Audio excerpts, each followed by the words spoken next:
Tema I hapit Xhani, e lusë zonën Gashi që ta nis nga e dyta për të shkuar tek e para.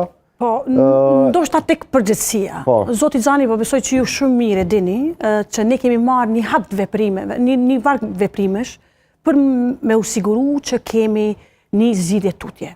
Jeni shumë të vetëdijshëm që ne kemi kaluar një vit bllokues me shumë veprime edhe me shumë ofrime të ftesave për bashkëpunim, shtirje dorës, dialog. Mirë, po ato kanë rezultuar të pamjaftueshme për opozitën e Republikës Kosovës. Në rregull, opozita vendosi me na çu zgjedhje, ne shkum zgjedhje.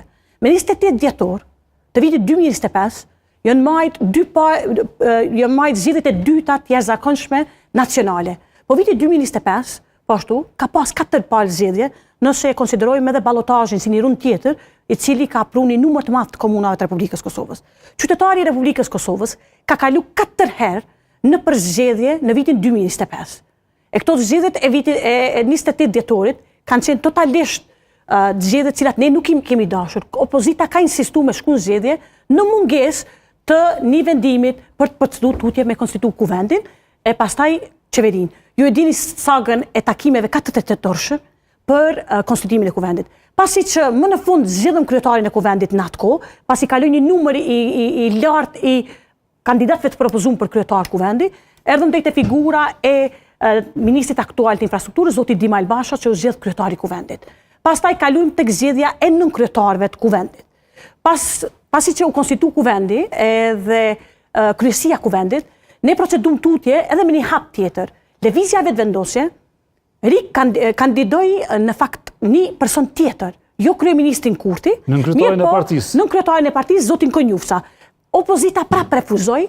Opozita po ashtu refuzoi që ta votoj buxhetin në atë kohë, refuzoi mos I votoj marrëveshjen ndërkombëtare, po mbi gjitha mos I votoj marrëveshjet cilat prekin planin e rritjes Bashkimit Evropian, I cili është shumë I ndërlidhur me progresin e Republikës Kosovës ka shqip Bashkimit Evropian.